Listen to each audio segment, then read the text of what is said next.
So January of last year, of 2025, through an ancestry DNA test, I found out that the man who raised me is not my biological father. My mother used a sperm donor to have me, passed me off as my father's child, never said anything, never planned on saying anything.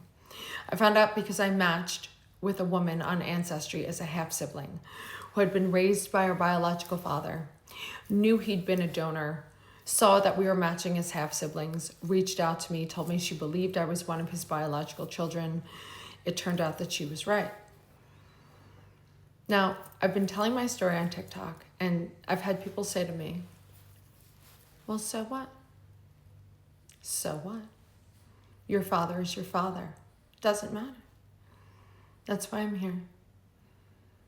I'm here to say it does matter. It matters for me, but it matters for everybody. If you look at this scar, you can see there's a scar on my neck. Immediately after I was born, I went into severe respiratory distress. Blue, retracting, gasping, could not breathe on my own. Had to be intubated and put on a ventilator. I was born in 1972. Intubation tubing at that time was metal.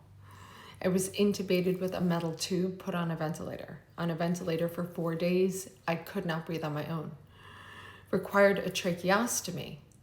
I had a metal trach. It's what they used in the early 70s. They put the trach in, they couldn't get it out. Every time they attempted to remove the trach, I'd go right back into distress. I had that trach for 4.5 years. When I was 4.5, my parents found a doctor in Boston who was able to get the trach out. I had issues in my trachea from wearing a metal trach for so long. They corrected those tracheal issues.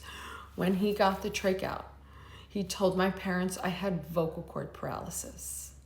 What that means. Your vocal cords come together, vibrate off each other. That's how sound comes out.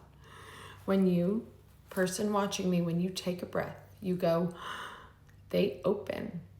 It's involuntary. You don't think about it. They just do. For me, instead of, they're kind of here. They should be here. They're here. You can hear it when I'm talking to you, that in between sentences, that's not normal. It's my normal. It's always been that way. The doctor told my parents he believed I had what was called an intubation injury. That he believed when they intubated with that metal tube as a newborn, sometimes it would hit the nerve in the vocal cords, cause vocal cord paralysis.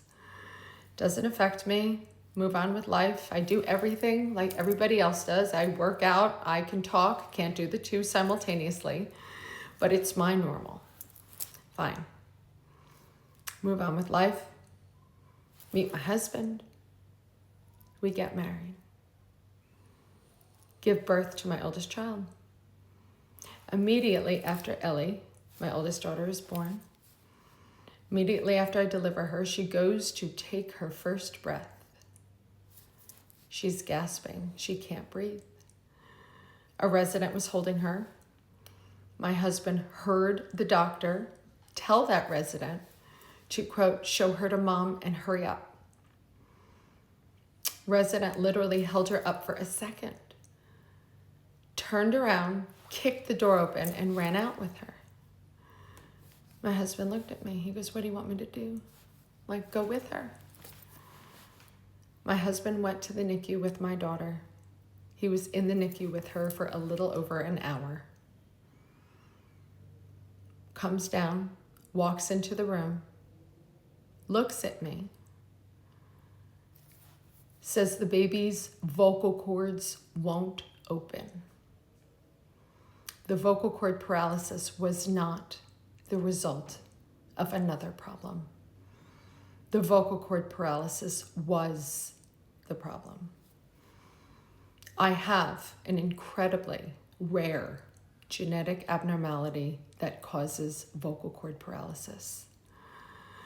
Please join me for part 5 to hear the rest of my story.